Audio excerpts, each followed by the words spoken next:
Hello বন্ধুরা, তোমরা সবাই কেমন আছো? আজকে আমি লেবু মাখা বানাবো। এর জন্য আমি তো লেবুটাকে ভালো করে ধুয়ে নিলাম। এবারে আমি লেবুটাকে কেটে নেব। তো বন্ধুরা, আমি আজকে তোমাদের এই লেবুটা মাখা করে দেখাচ্ছি। আমাদের বাড়িতে আরও আরেক ধরনের লেবু আছে, একদিন সেই লেবুটা মাখা করে তোমাদের দেখাবো। তো আমি লেবুটাকে গোল গোল করে কেটে নিচ্ছি। তো বন্ধুরা দেখো, এখানে আমার লেবুগুলো তো কাটা হয়ে গেল।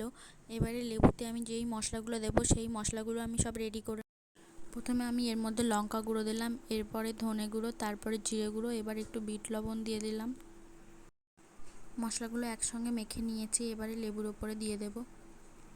তো বন্ধুরা, ভিডিওটি ভালো লাগলে একটি লাইক করে দিও আর আমার চ্যানেলটিকে সাবস্ক্রাইব করে দিও। আর ভিডিওটি কেমন হয়েছে আমাকে কমেন্ট করে জানিও। ভিডিওটি শেষ পর্যন্ত দেখার জন্য ধন্যবাদ।